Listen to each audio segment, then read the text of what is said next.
Jenazah korban bencana alam banjir dan longsor yang melanda wilayah Padang Panjang, Sumatera Barat digotong oleh polisi dan warga melewati jalan setapak di kawasan Lembah Anai untuk sampai ke titik penjemputan ambulans pengganti.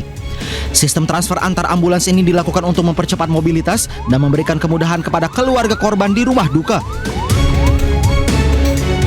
Sejumlah bantuan disalurkan melalui udara menggunakan helikopter milik TNI untuk menjangkau daerah terisolir di wilayah Kabupaten Tapanuli Utara. Distribusi bantuan ini langsung disalurkan ke posko-posko pengungsian sementara warga terdampak banjir dan longsor di Kabupaten Tapanuli Utara. Palang Merah Indonesia bersama Basarnas mengevakuasi warga dari wilayah terisolir di Kabupaten Agam, Sumatera Barat. Evakuasi menggunakan helikopter Basarnas karena sejumlah akses jalan lumpuh total. 4 warga berhasil dievakuasi usai terjebak banjir di wilayah yang terisolir. Kebakaran melanda Rumah Sakit Umum Pengayoman Cipinang, Jakarta Timur Senin pagi. 28 pasien yang tengah dirawat berhasil dievakuasi.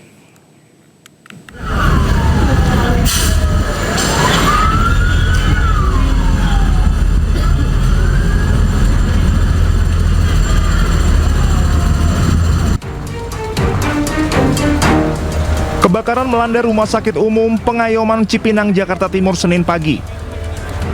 Kebakaran terjadi di salah satu gudang logistik di lantai 2 rumah sakit.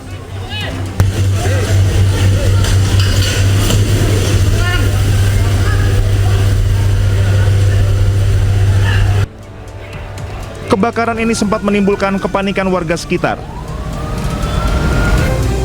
Kepala Subdirektorat Kerjasama Ditjenpas Rika Apriati mengatakan kobaran api berhasil dipadamkan setelah 7 mobil damkar dan petugas dikerahkan ke lokasi. Tidak ada korban jiwa dalam musibah ini. Kita punya 28 pasien, sudah dievakuasi dan sekarang semua dalam kondisi kondusif dan pemulihan. Kami mohon doanya agar rumah sakit ini dapat segera pulih dan dapat beroperasi seperti sedia kala. Sementara 28 pasien yang tengah dirawat sudah dievakuasi. Belum diketahui penyebab kebakaran, saat ini RSU Pengayoman masih dalam pemulihan. Dari Jakarta, Rio Manik Anyus melaporkan. Komisi Informasi Pusat kembali menggelar sidang lanjutan perkara yang beragendakan mediasi antara pemohon Bonatua Silalahi dengan termohon Komisi Pemilihan Umum Republik Indonesia. Mediasi ini digelar tertutup yang dihadiri kedua belah pihak. Penggugat sengketa informasi publik ijazah Jokowi Bonatua Silalahi menegaskan hasil mediasi mengerucut pada satu dokumen yang belum diserahkan KPU Republik Indonesia kepadanya. KIP memerintahkan KPU agar memberikan dokumen yang belum diserahkan paling lama 7 hari. Dokumen yang dimaksud adalah berita acara penerimaan dokumen pencalonan dan atau daftar verifikasi dokumen ijazah mantan Presiden Joko Widodo. Sengketa informasi ini diajukan Bonatua karena adanya 3 permintaannya yang harus dipenuhi KPU RI. 3 objek sengketa yang dipermasalahkan merupakan informasi publik di mana semua orang berhak mendapatkannya sesuai aturan. Kami akan lihat juga, karena kami juga harus menyelesaikan agenda. Sebagaimana teman-teman tak ketahui bahwa kami adalah yang berhasil memperoleh salinan ijazah ini. Ini yang tahun 2019. Jadi di sini kan banyak ditutupi, ada 9 item. Nah, ini sebenarnya hanya sebatas kertas kalau tidak ada dokumen verifikasi yang mengalaskannya, yaitu dokumen-dokumen verifikasi. Inilah yang saya minta di mediasi tadi. Karena untuk ijazah tahun 2019 itu sudah diberikan, tapi untuk ijazah 2014 itu belum diberikan sama sekali. Kita kan ingin tahu sebenarnya ini yang dikasih fotokopi ini apa sih?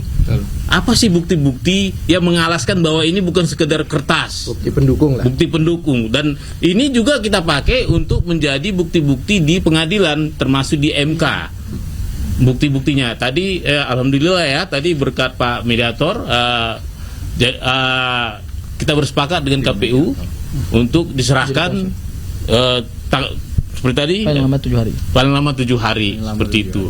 Nah, tadi juga berusaha tim KPU kooperatif juga memediasikan 9 item yang disembunyikan ini. Tapi karena kita bersepakat ini adalah dokumen publik, saya tidak mau hanya saya yang melihat ini. Sebenarnya tadi tergoda juga saya. Hampir tergoda. Kenapa? Tawaran itu sangat menggiurkan, hanya saya yang bisa melihat. Berarti kan saya orang penting nanti kan? Di pasal 4. Tapi saya tidak mau. Ini kan dari awal juga ini untuk publik. Polda Metro Jaya segera menjadwalkan gelar perkara khusus terkait kasus tudingan ijazah palsu Jokowi yang diajukan pihak Roy CS. Kabid Humas Polda Metro Jaya menyebut permintaan gelar perkara khusus saat ini tengah dikoordinasikan dengan Biro Pengawas Penyidikan atau Wasidik. Namun polisi belum merinci kapan waktu gelar perkara khusus akan dilaksanakan. Nantinya usai gelar perkara khusus, penyidik juga akan memeriksa saksi dan ahli yang diajukan oleh 3 tersangka. Adapun ketiganya, yaitu adalah Roy Suryo, Rismon Sianipar, dan Dr. Tifauzia Tiasuma alias Dr. Tifa. Penanganan terkait tentang dugaan ijazah. Terkait tentang klaster 1 dan 2, klaster 2 sudah dilakukan pemanggilan. Kami jelaskan bahwa 8 orang ini berstatus sebagai tersangka. Jadi atas permintaan 3 orang pertama mengajukan untuk dilakukan gelar perkara khusus, sehingga penyidik saat ini berkoordinasi dengan Wasidik mempersiapkan waktu untuk melaksanakan gelar perkara khusus. Setelah gelar perkara khusus akan ditindaklanjuti pemeriksaan saksi ahli yang diajukan oleh 3 tersangka. Setelah itu baru tahap kepada 5 tersangka lainnya. Jadi ada tahapan-tahapan, ada yang kegiatan proses penyidikan ini yang didalami oleh penyidik. Kita beri ruang teman-teman penyidik untuk bisa melaksanakan fokus kepada gelar perkara khusus. Pemanfaatan listrik kini tidak lagi sekedar untuk penerangan, namun telah bertransformasi menjadi penggerak roda ekonomi masyarakat desa.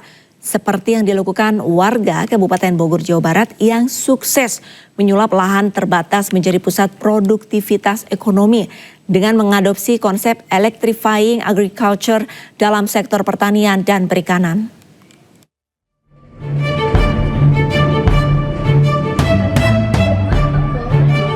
Pemanfaatan listrik kini tidak lagi sekedar untuk penerangan, namun telah bertransformasi menjadi penggerak roda ekonomi masyarakat desa. Seperti warga desa Tanjung Udi, Kecamatan Gunung Putri, Kabupaten Bogor, Jawa Barat, yang berhasil bertransformasi menjadi kampung ramah lingkungan, yang berhasil mengembangkan pertanian di perkotaan melalui pengembangan kebun hidroponik produktif. Keberhasilan ini tak lepas dari penerapan electrifying agriculture dari PT PLN yang memanfaatkan pompa sirkulasi air yang ditenagai listrik, sehingga memastikan nutrisi terserap sempurna. Dan tentunya ini sangat bermanfaat bagi kami, bagi warga sekitar juga, karena dari sisi ekonomi ada peningkatan dari keuntungan hasil panen dan yang lainnya, juga ada dari kontribusi sosial, itu menambah semangat kami dalam mengelola lingkungan di lingkungan kami. Penerapan gaya hidup ramah lingkungan sejalan dengan komitmen pemerintah termasuk PT PLN dalam rencana usaha penyediaan tenaga listrik PLN 2025 hingga 2034 yang fokus pada peningkatan bauran energi baru terbarukan dan pelestarian lingkungan.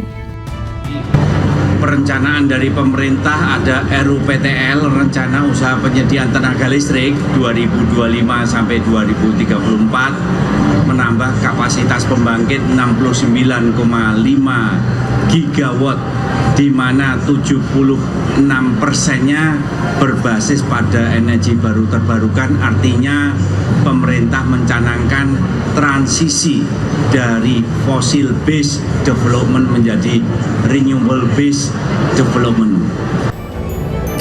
Dengan mengadopsi electrifying agriculture di kawasan perkotaan, KRL Asri 27 telah membuktikan bahwa komunitas tingkat desa mampu menjadi garda terdepan dalam mendukung program strategis pemerintah. Dari Bogor, Jawa Barat, Ade Firmansyah, iNews melaporkan. Pemirsa, Partai Perindo terus memperkuat struktur organisasi di berbagai daerah. Hal ini menjadi salah satu strategi Partai Perindo menuju tahun politik 2029 yang menargetkan lolos ke parlemen. Sekjen DPP Partai Perindo Ferry Kurnia Rizkiansyah menyerahkan 4 surat keputusan kepada 1 Dewan Pimpinan Wilayah dan 3 Dewan Pimpinan Daerah Partai Perindo. Mereka yang menerima SK tersebut yakni Marini sebagai PLT Ketua DPW Partai Perindo Bangka Belitung, Sri Murtiani sebagai Ketua DPD Partai Perindo Kabupaten Majalengka, Andri Aryansyah sebagai Ketua DPD Partai Perindo Kota Bekasi, dan Jusman Zilibu sebagai Ketua DPD Kabupaten Garut. Penyerahan ini kita maknai sebagai satu simbolisasi energi yang memang akan kita upayakan ke depannya supaya lebih baik, dan ini adalah menjadi bagian penting bahwa teman-teman DPD dan juga DPW untuk terus melakukan upaya-upaya penguatan kelembagaan di daerahnya masing-masing, itu menjadi penting.